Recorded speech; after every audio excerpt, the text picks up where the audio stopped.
couple of years later, in 2004, you run part of the season without a sponsor. And then in August, you leave Roush Racing and Ford for Richard Childress and Chevrolet. Yeah. Now, that was a seismic change in the garage area.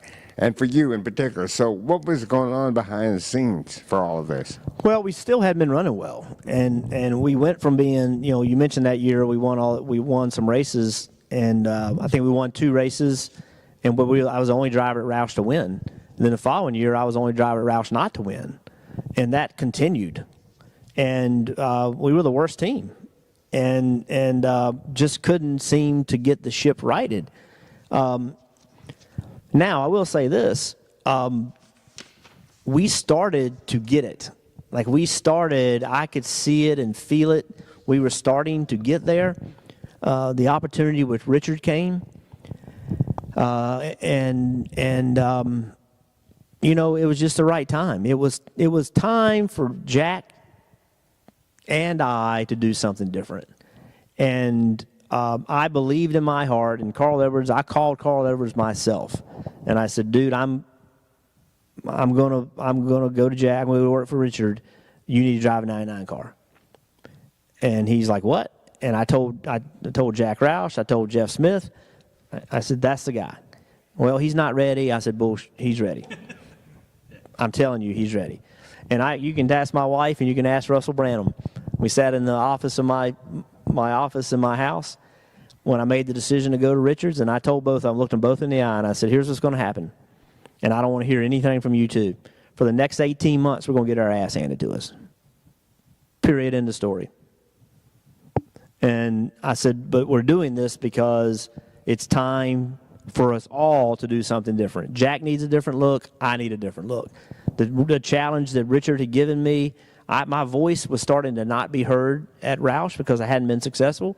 Richard was willing to give me that voice to do more than just be a driver, which is what that's how I had success. I had success by not just sitting in the seat and being a driver, but by being part of the process. And that had quit working at Roush. But I knew that Carl Edwards and that team was going to kick my ass. I knew it. I told them, I said, it'll take a year and a half to get it where we needed to be. And it did. And I took an ass whipping for 18 months. We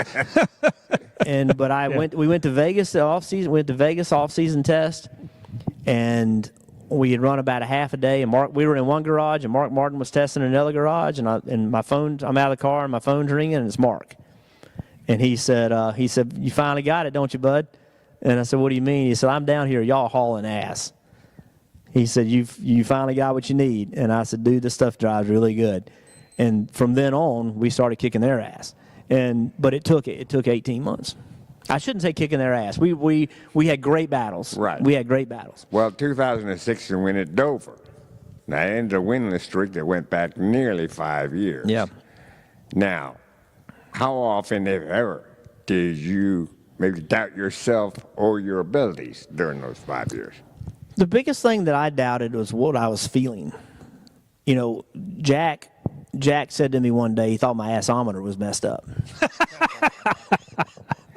And it was hard to argue, right? Because I couldn't make lap time. Like, I couldn't figure out what my strength had always been was I felt what I felt, and I made the changes or asked for the changes, and we would go make that happen. And I didn't know it just wasn't working.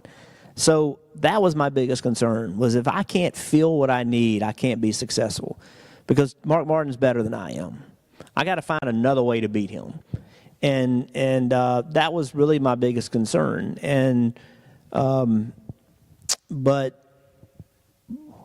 But at the back of my mind, I always knew, well, if we get these cars to drive the way I want them to drive, they will feel the way I want them to feel. And so that was the internal struggle. It really wasn't. I didn't question my ability. I questioned, was I able to take the information and process it and provide the feel that I needed to be able to make the lap time. So obviously, it leads to the next question, which is, what did it really mean to you personally to win that race? Well, you mentioned it. When I left Roush, that was a big deal. And then on top of that, I left Roush. I wasn't running well there. I immediately left Roush, went to Richards, the car I was driving is beating me every single week and running well. And this put that behind me. Now that win, we had been running well. Yeah. You know, we had been running well enough. So we were, typically what happens, right? You typically run well, then you win. You don't win and running like crap, unless you just catch a break. But it was the confirmation. You know, how do I say this without sounding bad? So many drivers came to victory lane that day. It was raining like hell. And there were so many drivers that came to victory lane that day to congratulate me. And I mean, hell, it's emotional talking about it. That meant so much to me. And the respect of those guys, it matters to me. The respect to even today, when I walk in the Cup garage today, I want the drivers, the current drivers, crew chiefs, crew members. Their respect is what I quest. Their respect is what. And for those drivers, for Jack Roush, for former teammates, competitors, come to victory lane on a day where it was difficult for them to come to victory lane. That meant a ton to me. More than anyone will ever know.